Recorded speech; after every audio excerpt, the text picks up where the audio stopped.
नमस्कार दोस्तों, बहुत बहुत स्वागत है हमारे यूट्यूब चैनल पे। आशा करता हूँ सब अच्छे होंगे। 10:56 है। मार्केट में हमें स्टॉक सिलेक्शन करना है। जैसे कि आपने टॉपिक और थंबनेल में तो देख ही लिया कि स्टॉक सिलेक्शन करना है इंट्राडे के लिए। तो लास्ट तक जरूर बने रहिए। हम एक एक चीज और एक एक स्टेप समझेंगे कि स्टॉक सिलेक्शन के लिए हमें डाटा क्यों जरूरी है, डाटा में क्या देखना जरूरी है, प्राइस एक्शन को हमें कैसे यूज करना है। प्राइस एक्शन एक वे होता है चलने के लिए, और डायरेक्शन पकड़ने के लिए और स्ट्रेंथ पकड़ने के लिए हम डाटा को रीड करेंगे। मार्केट को देखो, मार्केट तीन चीजों से चलता है।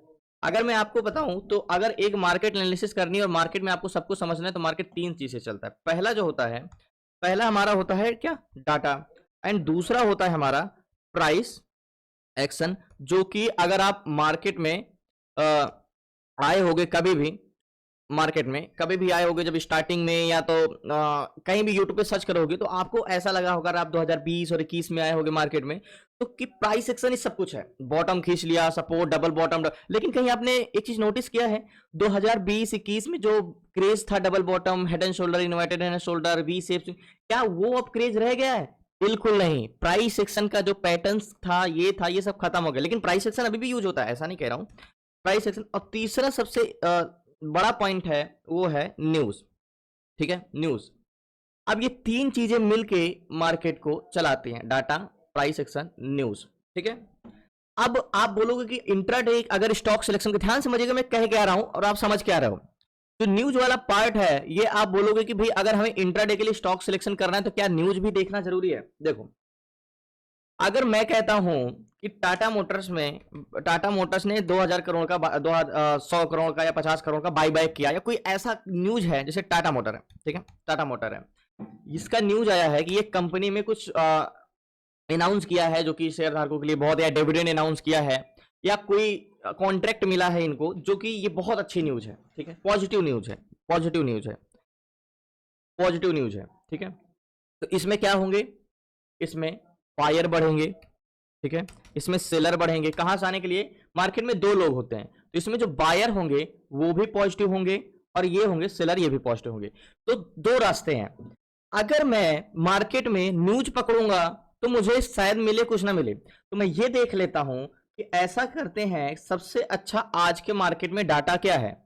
जिसका डाटा अच्छा होगा उसमें न्यूज होगी शायद कुछ, या कुछ उस कंपनी का बेहतर परफॉर्मेंस होगा आज। तो हम न्यूज पकड़ने के बजाय, डाटा तो वैसे भी देखना है, बट अगर न्यूज बहुत डिफिकल्ट टास्क हो जाता है देखना और समझना, फिर ये भी अपने आप को समझना कि ये आज को वर्क करेगा या 2 दिन बाद वर्क करेगा। इसलिए हम जो है न्यूज को इंट्राडे में, स्टॉक में हम यूज नहीं करते हैं। हम सिर्फ डाटा और प्राइस, ये न्यूज काम आती है, अगर आपको कोई मिलती है तो आप यूज करो। लेकिन जो डाटा होता है, इसी से हमें पता चलता है भाई ऐसा है। हमें दुनिया की चीजें नहीं पकड़ना। हमें ये बता दो, इन सारे स्टॉक में डाटा सबसे अच्छा कौन है, किसका डाटा पॉजिटिव है सबसे ज्यादा, और किसका डाटा नेगेटिव। अगर डाटा पॉजिटिव होगा तो जाहिर सी बात है उसमें कुछ ना कुछ चीजों कंपनी के हिसाब से तो पॉजिटिव है, ये तभी तो सारे इंटरेस्टेड हैं। तो हम न्यूज उसके, मैं कहता हूं जड़ पकड़ने से अच्छा है कि आप ये जानो किसी भी चीज के बारे में कि वो कर कैसे रहा है। ठीक है, अब मैं ये कह रहा हूं कि मैं बता रहा हूं ओएनजीसी ऊपर भाग रहा है। अब आप ये जानना चाह रहे हो कि भाग तो रहा है, क्यों भाग रहा है? ये जानने से अच्छा हमें ये जानना है कि इसकी डायरेक्शन क्या है, इसकी स्ट्रेंथ क्या है। क्या ओएनजीसी इतना चला गया है, क्या और जाएगा ऊपर? तो ये डाटा से तो हमें पता चल ही जाएगा ना कि और जाएगा, ऊपर नहीं जाएगा। वो तो हम यहीं पे, हम इसके पीछे क्यों भागें कि ये ऊपर क्यों जा रहा है? भाई डाटा पॉजिटिव है, ले लो ट्रेड। तो ये बहुत, जब न्यूज भी साथ में मिला देते हैं तो बहुत लंबा प्रोसेस हो जाता है। बट अगर कोई भी व्यक्ति न्यूज भी ले ले साथ में किसी स्टॉक का, डाटा और प्राइस, तीनों चीजें वन साइडेड मिल जाए तो मान लो, तो उसके 10 में से 10 ट्रेड सही जाएंगे। बट मैं जो आपको टॉपिक बता रहा हूं, इसमें से 10 में से 8 ट्रेड पॉजिटिव जाएंगे, मेरा वादा है आपसे। क्योंकि मैं क्या कह रहा हूं, देखो, एक व्यक्ति 500,000 कमाने के लिए क्या करता है, वो 8 से 10 घंटे जॉब करता है, मीन्स 10 घंटे अपने देता है। ठीक है, 10 घंटे देता है अपने, और वो 1000 रुपए तक कमाता है। मैं कहता हूं अगर 6 मंथ आप ये चीजें में लगा दें, डाटा और स्टॉक सीखने में, तो आपको मैं ये 100% श्योरिटी दे सकता हूं कि आप स्टॉक सिलेक्शन करके आप 10 में से 8 से 9 ट्रेड प्रॉफिट में जा सकते हैं, और 1500 मार्केट में कमाना बहुत बड़ी बात नहीं होती। लेकिन अगर आपके माइंड में ये भाई ऑप्शन ट्रेड करके कर, ऑप्शन देखो, एक तो पहले बात उसके लिए है जो बहुत जल्दी डिसीजन ले सके और बहुत जल्दी अपने माइंड से कन्वर्ट कर सके कि क्या डाटा है, क्या चेंजेस, बहुत जल्दी जल्दी उसका माइंड एक्सपर्ट हो। तो मतलब ये समरी है कि कह सकते हो कि पूरा का पूरा मार्केट में उसको एक्सपीरियंस हो, क्योंकि चेंजेस डाटा ही पकड़ना है। वैसे स्टॉक में भी चेंजेस पकड़ने होते हैं, लेकिन इंडेक्स में हर मिनट का चेंजेस डाटा पकड़ना है। अब सारी चीजें हटाते हैं हम मतलब बेसिक टॉपिक पे बात बहुत कर ली, अब टॉपिक पे आते हैं, हम काम पे आते हैं कि हमें करना क्या है। देखो, मार्केट में जैसे वाला मैंने डाटा, और कौन होते हैं, एक होते हैं हमारे प्राइस सेक्शन, एक होते हैं हमारे डाटा, और दूसरे होते हैं हमारे क्या, प्राइस प्राइस एक्शन, ठीक है। ये दो चीजों से मार्केट चलता है, ठीक है, यानी चार्ट और डाटा से। अब हमें डाटा में भी क्या देखना है, डाटा में दो चीजें देखना है, एक सेलर का सेंटीमेंट देखना है और एक बायर का सेंटीमेंट देखना है, ठीक है, बायर का सेंटीमेंट देखना है, ठीक है। सेलर और बायर ये दो लोग हैं मार्केट में, डाटा कौन है, ये दो लोग हैं, डाटा में सेलर है एक और एक बायर है, ठीक है। ये अब सेलर भी दो टाइप के हैं, ध्यान समझिएगा, सेलर में भी दो टाइप के हों, एक हमारे हैं कॉल सेलर और दूसरे हमारे हैं put seller, put seller, okay. Call seller and put seller समझ जाइएगा। मतलब अगर हम ये देखें तो कॉल सेलर भी दो टाइप के, कॉल सेलर पुट सेलर, अब बायर भी दो टाइप के। तो पहले हम ये समझ लेते हैं कॉल सेलर का काम क्या है। देखो, कॉल सेलर वो होते हैं जो मार्केट को ऊपर जाने से रोकते हैं और पुट सेलर वो होते हैं जो मार्केट को नीचे जाने से रोकते हैं, ठीक है। मतलब कॉल सेलर क्या क्रिएट करते हैं, रेजिस्टेंस, एंड पुट सेलर क्या क्रिएट करते हैं, सपोर्ट क्रिएट करते हैं, ठीक है। एंड कॉल बायर भी दो टाइप के होते हैं और इन्हीं कॉल सेलर को, पुट सेलर को, देखो सेलर को भी हम मार्केट की भाषा में ओआई बोलते हैं, ओपन इंटरेस्ट, ठीक है। तो अगर आप एक व्यक्ति से पूछो जिसको मार्केट से लेना देना नहीं, तो उससे आप पूछोगे भाई सेलर क्या है या सेलर की डेफिनेशन क्या है, तो एग्जाम्पल भी दे देगा और आपको बता भी देगा। लेकिन अगर किसी नॉर्मली व्यक्ति से पूछो भाई ओआई क्या है, ओआई होता क्या है, तो वो नहीं बता पाएगा। ओआई वही है, ओपन इंटरेस्ट, यानी सेलर है जो इंटरेस्ट कॉन्ट्रैक्ट है बने हुए हैं, ठीक है। तो सेलर को हम मार्केट की भाषा में ओआई बोलते हैं। अभी हम ऑप्शन चेन में आगे समझेंगे, जब हम आगे सिलेक्शन करेंगे तो ओआई को ही हम क्या बोलते हैं, सेलर बोलते हैं। तो आप नॉर्मली व्यक्ति में जब हम ओआई की बात करें तो समझ जाइए कि सेलर की बात हो रही है, सेलर की बात हो रही है तो समझ जाइए कि कॉल सेलर की बात हो रही है, पुट सेलर। जब कॉल सेलर पुट सेलर की बात हो रही है तो समझ जाइए कि रेजिस्टेंस और सपोर्ट की बात हो रही है। जब रेजिस्टेंस और सपोर्ट की बात हो रही है तो समझ जाइएगा कि किसकी बात हो रही है, पीसीआर की बात हो रही है, पीसीआर की। जब मैं पीसीआर का वर्ड यूज करूंगा तो समझ जाइएगा हम सेलर की बात कर रहे हैं। यहाँ पे बायर भी दो टाइप के होते हैं, बायर भी एक होते हैं हमारे कॉल बायर और दूसरे होते हैं हमारे कौन से, पुट बायर। क्या, पुट बायर, ये दो मार्केट में होते हैं। जाहिर सी बात ये देखो सबको पता है और मैं आपको हर एक वीडियो में समझाता रहता हूं, तो मैं खुद बोर हो चुका हूं, तो जाहिर सी बात है आपको बोर होना चाहिए ही, क्योंकि एक ही चीज को आप कितनी बार देखोगे।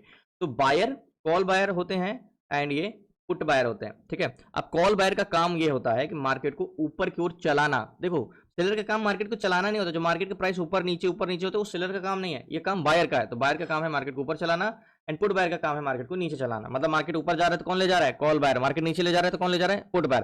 देखो एक व्यक्ति से पूछो कि बायर क्या है तो सिंपली समझा देगा, लेकिन अगर उससे पूछो कि यार वॉल्यूम क्या होता है तो शायद अगर वो मार्केट में नहीं तो आपको नहीं समझाएगा। तो जहां पे बायर को एक प्रकार से मार्केट की भाषा में वॉल्यूम पे ही समझते हैं, ठीक है, वॉल्यूम। तो जहां पे मैं बायर वॉल्यूम की बात करूं तो समझ जाइएगा बायर की बात हो रही है, जहां पे मैं बायर की बात करूं तो समझ जाइएगा कौन, कॉल और कॉल बायर पुट बायर की बात हो रही है। जब मैं कॉल और पुट बायर की बात कर रहा हूं तो समझिएगा क्या, मार्केट ऊपर ले जाने वाले और नीचे ले जाने वाले की बात हो रही है, ठीक है। और अगर मैं और जब ऊपर या नीचे ले जाने की जहां बात आती है यानी स्ट्रेंथ की बात आती है कि मार्केट में स्ट्रेंथ क्या है, यानी सीपीआर की बात हो रही है। तो कुल मिला के अगर हम समरी निकालें तो कौन है, पीसीआर कौन है, सेलर, और सीपीआर कौन है, बायर। ये क्या क्रिएट करते हैं, सपोर्ट और रेजिस्टेंस। ये क्या क्रिएट करते हैं, मार्केट की स्ट्रेंथ प्रोवाइड करते हैं, ठीक है। अब सारी चीजें इरेज कर देते हैं, जाहिर सी बात थोड़ी वीडियो बड़ी हो गई। अब हम चलते हैं ऑप्शन चैन पे, मेन टॉपिक पे अपने। अभी तक हम बेसिक समझ रहे थे कि बायर और सेलर, क्योंकि हम आगे समझेंगे। देखो आप पुराने हो तो आपको ये चीजें बोरिंग लगेंगी, लेकिन अगर कोई नया व्यक्ति है और नया व्यक्ति वीडियो देख रहा है जो पहले से ऐसे वीडियो नहीं देखा, तो उसके लिए बहुत इंटरेस्टिंग चीजें हैं। तो मैं मानता हूं कि नए लोगों के पास तो वीडियो मेरी पहुंच नहीं रही, जो आप रोज देखते हो उन्हीं लोगों के पास पहुंच रही, लेकिन अगर 100 में से एक भी कोई नया है तो उसके लिए तो इंटरेस्टेड बहुत ज्यादा है। अब हम बात कर लेते हैं कि इसमें देखो ये 200 स्टॉक है, अब 200 स्टॉक में एक स्टॉक पिक करें। अब देखो ध्यान समझिएगा, अगर मैं ओआई की बात कर रहा हूं, यहाँ पे देखो ओआई, ये कॉल्स का डाटा है, ये पुट्स का डाटा है। अगर मैं ओआई की बात कर रहा हूं तो कौन है ओआई, सेलर है, और कॉल साइड का ओआई है तो क्या हुआ, कॉल सेलर हुआ, यानी ये कौन हुए, कॉल सेलर। अब कॉल सेलर का काम क्या है, रेजिस्टेंस क्रिएट करना, यानी सी, कॉल सेलर रेजिस्टेंस क्रिएट कर मार्केट ऊपर जाने से रोकना। ये हो गए हमारे पुट साइड का ओआई, ये ओआई ये पुट्स ओआई हो गए। पुट्स ओआई क्या क्रिएट करते हैं, पुट सेलर। तो पुट सेलर मार्केट में क्या क्रिएट करते हैं, सपोर्ट। ये वॉल्यूम हो गया, देखो वॉल्यूम लिखा है, पुट्स वॉल्यूम, ये हो गए हमारे कॉल्स वॉल्यूम। समझ जाइएगा, यही चीजें देखनी है। अब देखो मार्केट की अगर बात करें हम, तो सबसे पहले हम यहाँ पे सेक्टर पे चलते हैं। देखो ज्यादा कुछ चीजें है नहीं, ये 200 स्टॉक है। 200 स्टॉक में देखो चार्ट एक बाद में आता है, जैसे आईआरसी, जिंदाल स्टील है, ये सारी स्टॉक है। जिंदाल स्टील में अगर आप देखोगे तो देखो ये जो स्टॉक है, देखो ये सिर्फ नंबर से मतलब नहीं होता कि कोई में कॉल बायर 4200 है और पुट बायर मात्र 1980, मतलब दोगुना बायर कॉल बायर है, कॉल बायर मार्केट को ऊपर ले जाते हैं, तो ऊपर ले जाने वाली की संख्या तो बहुत ज्यादा है। सेलर भी है तो ये तो स्टॉक ऊपर ही जाएगा। देखो ये स्टॉक में ऊपर नहीं जाएगा क्योंकि इसमें काउंटर ग्रीन है, ये बोथ साइड मूवमेंट करेगा और इसकी एक भी डायरेक्शन फिक्स नहीं है, तो इसमें हम कभी भी जिंदा लिस्ट में ट्रेड नहीं कर सकते। देखो मैंने चार्ट नहीं देखा लेकिन हमें इसका क्या पता चल गया, व्यू पता चल गया एग्जैक्टली, बोथ साइड मूवमेंट करेगा, नेगेटिव टू पॉजिटिव हुआ। अब हमें और भी देख लेना है, एक बार हम ऑप्शन चेन को फिर से लगाते हैं। अब सिंपली अगर हम सेक्टर की बात करें आज मार्केट में कि आज क्या व्यू है मार्केट का, तो देखो हमें एक स्टॉक पिक करना है जो वन साइडेड हो लास्ट तक। चलिए अब मैं जो आपको सारी चीजें सीट्स प्रोवाइड करके रखा है, सेक्टर का हो गया, ऑप्शन सीट का हो गया, यहाँ पे बहुत काम आने वाली चीजें। अब देखो आज टॉप पे कौन है, आईटी सेक्टर जो कि 1.10% चला है, और न्यूट्रल गैस यानी ऑयल सेक्टर और गैस सेक्टर में भी ठीक ठाक चला है 0.88%। सबसे निगेटिव कौन है, पीएसयू बैंक फाइनेंस यानी निफ्टी 50 और बैंक निफ्टी भी कोई भी स्ट्रेंथ नहीं है। और आईटी सेक्टर में अगर आज चला है तो कौन सबसे ज्यादा चला है, अगर देखें तो सबसे ज्यादा टीसीएस ही चला है, वो भी मात्र 1.68% बस, और मुझे कोई खास नहीं लग रहा है। सबसे पहले यहाँ पे देख लेते हैं एक बार टीसीएस के बारे में कि टीसीएस चला है और सबसे सही भी वही चला है, और कोई खास मुझे यहाँ पे लगा भी नहीं टीसीएस। तो ठीक है, टीसीएस का कॉन्ट्रैक्ट है, वॉल्यूम सीपीआर है। एंड अगर मैं आपको ये सीट्स की बात करता हूँ, देखो यहाँ पे सीट्स ये आपके 200 प्लस स्टॉक है, ये पूरी सीट्स है। यहाँ पे देखो सीपीआर क्या है आपको पता चल गया, पीसीआर क्या है आपको पता चल गया, वॉल्यूम चेकर क्या है, पीसीआर चेकर क्या है, आपको सारी चीज़ें पता है। अब यहाँ पे आप फिल्टर भी कर सकते हैं, तो लास्ट तक बने रहिए। तो फाइनली जब हम बात करते हैं, ठीक है टीसीएस है, लेकिन एक बार हम इस पर भी नज़र मार लेते हैं, कर लेते हैं, एक बार देख लेते हैं कि मार्केट में क्या इंटेंशन है और पूरा मार्केट क्या है। ठीक है आईटी सेक्टर तो चला है, लेकिन उसमें पीसीआर जो था 0.70 था, सीपीआर ठीक है एक रेट देख सकते थे, हमने चार्ट भी उसका देखा। लेकिन अगर चेंजेस डाटा में अगर और भी चीज़ें देखा जाए जिसकी स्ट्रेंथ और हो, तो अगर हम यहाँ पे बात करें तो अगर स्ट्रेंथ की बात करें तो पीआई इंडिया है जो इसका भी स्ट्रेंथ अच्छी है, 3.60 का चेंजेस है। तो सबसे पहले हम यहाँ पे वाई लाइनर पे ही लगाएंगे, जैसे हमने टीसीएस का देखा। तो पीआईआई इंडिया जो है, लेकिन इसका जो चेंजेस डाटा वो बिल्कुल नहीं, कि मैं हमेशा आपको बताता हूँ जो आप क्लास में देखो तो 940 के बाद लगाओ, और इसका पीसीआर बहुत अच्छा ग्रो कर रहा है। मतलब सब ये स्टॉक में ये चीज़ें हो सकती है, चलो ट्रेड लोगे तो आपको स्टॉप लॉस भी नहीं जाएगा या तो टारगेट मिलेगा, मतलब रिस्क नहीं है, लेकिन हम इस पर ऐसे सिचुएशन में ट्रेड नहीं लेंगे इस पे। एंड दूसरा अगर हम देखें तो कौन सा है, दूसरा है एक ओएनजीसी 3.50, बहुत अच्छी स्ट्रेंथ है, लेकिन ये एक चीज़ है कि कंसोलिडेशन कर सकता है। स्ट्रेंथ तो बहुत है इसमें ओएनजीसी में, लेकिन वही है कि सेलर बहुत ज़्यादा रोक के रखे हैं, तो मतलब हो सकता है कि इसको कंसोलिडेशन कर करके ऊपर जाना पड़े इस रीजन से। ओएनजीसी पीसीआर देख रहे हो कितना तेजी से ग्रो होता जा रहा है, एंड बायर भी थोड़े से यहाँ पे डाउन जरूर आए थे, लेकिन यहाँ से फिर से ये ऊपर जा रहे हैं। लेकिन चलो इसको भी हम इस पर भी उतना इंटरेस्टेड नहीं लेते हैं। एसबीआई लाइफ एक बार देख लेते हैं चेंजेस डाटा, क्योंकि दोनों में मुझे वॉल्यूम चेकर में तो दोनों पॉजिटिव ही मिल रहे हैं। बस मेन चीज होता है, देखो यहाँ पे मैं हमेशा बोलता हूँ ना कि आपको क्यों 940 का ही सीपीआर पीसीआर देखना चाहिए। ये क्या लग रहा है ऊपर गया, जो 9:15 जब मार्केट होता है ना तो अचानक से डाटा फैच होते हैं, तो बढ़ता है घटता है, इसलिए आपको ग्राफ ऐसे मिलता है। तो इसलिए हमेशा इसको 940 पे लेकर जाओ, और यहाँ पे देखेंगे तो बायर तो एक्सट्रीमली पॉजिटिव लग रहा है मुझे, एंड सेलर भी एक्सट्रीमली पॉजिटिव लग रहा है। तो एसबीआई लाइफ तो मुझे सही लग रहा है, एसबीआई लाइफ में पीसीआर भी कंटिन्यू पॉजिटिव लग रहा है। एक बार एसबीआई लाइफ का ऑप्शन चयन हमें देखना होगा, स्ट्रेंथ क्या है, अभी मैंने स्ट्रेंथ नहीं देखा, sorry. SBI life, okay SBI life एक बार हम यहाँ पे देख लेते हैं। एसबीआई लाइफ का जो पीसीआर है 0.30 का है, इसमें भी सेलर बहुत प्रतिरोधक, लेकिन पीसीआर चलो बढ़ रहा है, 3.3 गुना स्ट्रेंथ है, ठीक है। एसबीआई लाइफ का ऑप्शन चेन एक बार हम देखें तो कॉन्ट्रैक्ट पूरा का पूरा ग्रीन है, लेकिन सेलर बोला ना जितनी स्ट्रेंथ है, मतलब एक बस में जितने ज्यादा पैसेंजर हैं उतने ही ज्यादा उसको रोकने वाले भी हैं। तो ये स्टॉक कैसे, देखो ऐसे स्टॉक पता है कैसे चलते हैं, ये धीरे धीरे कंसोलिडेशन करेंगे, एक बड़ी कैनस बनाएंगे, ऐसा निकल जाएंगे इस टाइप से मार्केट में, तो ये कंसोलिडेशन करते हुए जाएगा ऊपर। तो मैं कहता हूँ इसमें स्ट्रेंथ तो बहुत है। अब एक एग्जांपल के तौर पर हम ये चीजें समझते हैं, मान के चलो एक बस है, ठीक है, और बस में क्या है 100 पैसेंजर आगे जाने के लिए बैठे हैं एंड 20 पैसेंजर पीछे जाने के लिए बैठे हैं। तो एक्चुअल में इसमें पैसेंजर किस साइड के जाने के लिए बैठे हैं, पुलिस जाने के लिए, आगे जाने के लिए ज्यादा बैठे, तो बस कहाँ जाएगी, बस का टर्म एंड कंडीशन ही यही है कि बस वहीं चलेगा जहां उसके पैसेंजर होंगे। तो 100 पैसेंजर आगे जाने के लिए ज्यादा है तो आगे जाएगा, लेकिन इसको रोकने वाले की संख्या 50 लोग आगे जाने से रोकने वाले हैं एंड 20 लोग पीछे जाने से रोकने वाले हैं। तो क्या करेगा मार्केट, भाई रेजिस्टेंस मजबूत है मार्केट में, लेकिन लड़ाई तो करेगा क्योंकि उसको आगे जाने में ही फायदा उसके पैसेंजर है। तो या तो ऊपर जाएगा कंसोलेशन करते हुए, और अगर वो सेलर बहुत हावी हुए और बस को आगे नहीं जाने दिएंगे तो बस पीछे तो नहीं जाएगा, क्योंकि पैसेंजर तो इसमें आगे जाने के लिए ही है। तो सिंपल सी बात है एसबीआई लाइफ में, या तो ये कंसोलेशन करेगा या तो ये ऊपर जाएगा। तो अब हम बात कर लेते हैं इसमें वन डे टाइम फ्रेम में। पहले अगर ट्रेड लेना है तो सबसे पहले वो मार्केट तो निकला है काफ़ी, लेकिन अभी भी बहुत समय है। हम अगर हॉरिजॉन्टल जोन ड्रॉ करें अगर, तो ये वाला बहुत परफेक्टली हॉरिजॉन्टल जोन हमें मिला। कौन सी कैंडल्स? ये ग्रीन कैंडल्स एंड ये रेड कैंडल्स एंड ये रेड कैंडल्स। अब आ जाते हैं 5वें टाइम फ्रेम में। अब बात कर लेते हैं, हॉरिजॉन्टल जोन मिल गया, नेक लाइन मिल गया। आज गैन कैलकुलेटर का जो वेबसाइट है क्लाउड उसका चल नहीं रहा है, एंड सर्वर प्रॉब्लम है कुछ, तो नेक लाइन हमें मिल गया। लेकिन अभी नेक लाइन से कैसे पता करें कि गैन कैलकुलेटर में क्या है क्या नहीं है? अब देखो, वेबसाइट नहीं चले लेकिन एडवर्टाइजमेंट देना बहुत जरूरी है इनको, वेबसाइट ना चलने में भी ऐड आ रहे हैं। तो अब नेक लाइन के बाहर कैंडल्स क्लोज तो नहीं दिया है, और ये तो हमें पता नहीं चल पाएगा गैन के हिसाब से कि क्या एंट्री होगी। लेकिन मैं इस पर ट्रेड लेता हूँ, आई एम श्योर 100% कि या तो ये कॉन्सोलेशन करेगा या तो ये टारगेट देगा। अब टारगेट क्या रखेंगे वो हम बाद में डिसाइड करेंगे, लेकिन पहले हम इस पे। तो फाइनली एसबीआई लाइफ में टोटल 170 क्वांटिटी बाई किया और 61,300 रुपीज का फंड लगा है।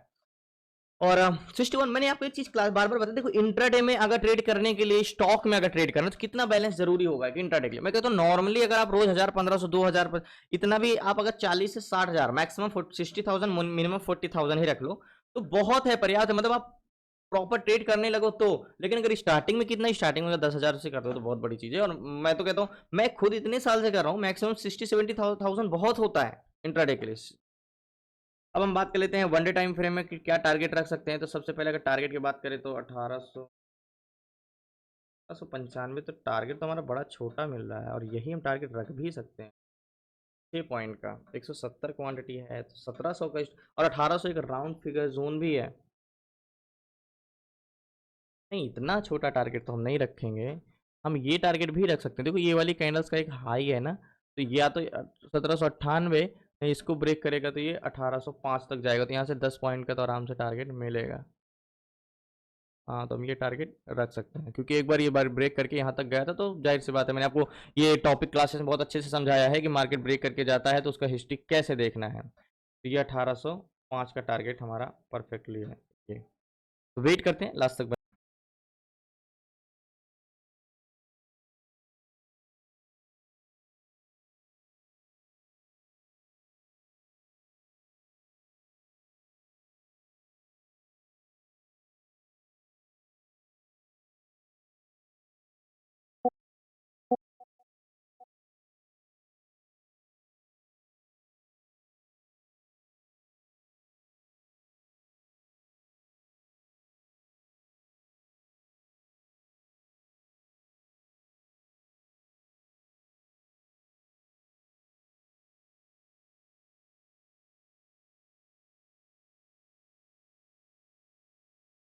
तो फाइनली जो एसबीआई लाइफ में ट्रेड लिया है, अब याद होगा नेक लाइन के बाहर कैंडल्स क्लोज दे दिया है। हम काफ़ी देर से वेट करें, लास्ट हाई ये 1798 तक गया है, और अभी तक नेक लाइन के बाहर कैंडल्स क्लोज नहीं दिया था। फाइनली अब कैंडल्स क्लोज दे दिया है, तो मतलब अब एक जो मार्केट का मूवमेंट होता है नेक लाइन के बाहर कैंडल्स क्लोज देने का, तो मतलब अब इसको तोड़ेगा तो नहीं। तो वेट करते हैं, नेक लाइन के बाहर कैंडल्स क्लोज दे दिया तो और थोड़ा सा हम श्योर हो गए हैं, तो वेट करते हैं।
तो फाइनली इंतजार तो बहुत कर लिया बट शायद आज टारगेट मिलेगा नहीं। और 1797 चल रहा है, याद होगा, इसी के आसपास कॉन्सोलेशन करता रहा कैंडल्स क्लोज भी दिया लेकिन कॉन्सोलेशन करता रहा, क्योंकि सेलर मैंने जैसे आपको एसबीआई लाइफ में फिर से देखें तो सेलर बहुत ज़्यादा थे। 14,000 एंड 4,000 पुट सेलर थे, लेकिन स्ट्रेंथ भी बहुत ज़्यादा थी, फॉरेक्स की स्ट्रेंथ थी। पहले मैं पोजीशन अपनी स्क्वायर ऑफ कर देता हूँ तो लास्ट में।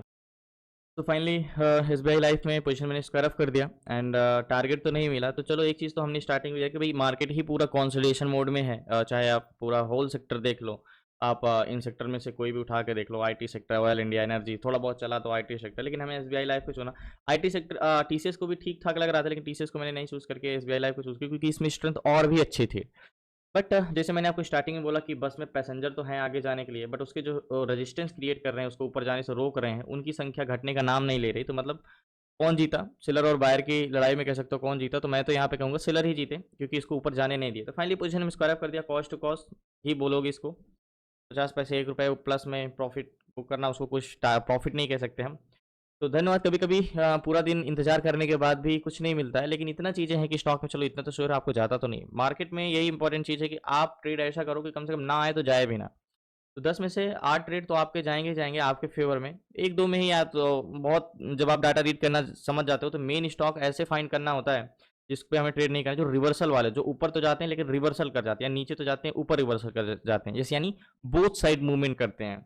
तो ऐसे स्टॉक में हमें ट्रेड नहीं करना चाहिए, वन साइडेड स्टॉक में ही ट्रेड करना चाहिए, जैसे कि एसबीआई लाइफ हो गया, टीसीएस हो गया। ऐसे सारे स्टॉक में क्या होता है, ये तो रहेंगे अपने साइड, या तो कंसोलिडेशन कर जाएंगे या तो टारगेट देंगे, लेकिन आपके अगेंस्ट नहीं जाएंगे। मतलब अगर हमने यहाँ पे ट्रेड लिया तो ये आपके अगेंस्ट नीचे नहीं जाएगा, इतना तो तय रहता है। बाकी धन्यवाद आपका, शुक्रिया लास्ट तक बने रहने के लिए। आपसे रिक्वेस्ट है नए चैनल को सब्सक्राइब कर लीजिएगा। आप कुछ सजेस्ट करना चाहते हो और आप कुछ बताना चाहते हो और आप कुछ और जानना चाहते हैं तो प्लीज़ आप कमेंट में ज़रूर बताइएगा। मैं नेक्स्ट में कुछ उसको कवर करने की कोशिश करूँगा। जाहिर सी बात है, हर व्यक्ति में कुछ ना कुछ नया चीज़ें, कुछ ना कुछ नॉलेज होती है, चाहे वो पुराना हो या नया हो। कुछ आप में नॉलेज है तो कुछ मुझ में नॉलेज है, तो मैं यही सजेस्ट करना चाहूँगा कि अगर आप में कुछ नॉलेज है तो प्लीज़ कमेंट में ज़रूर बताइएगा, जिससे हम नेक्स्ट वीडियो में कवर कर सकें। धन्यवाद आपका, शुक्रिया लास्ट तक बने रहने के लिए। कल मिलते हैं न्यू ट्रेड न्यू शेयर। आपका शुक्रिया, धन्यवाद।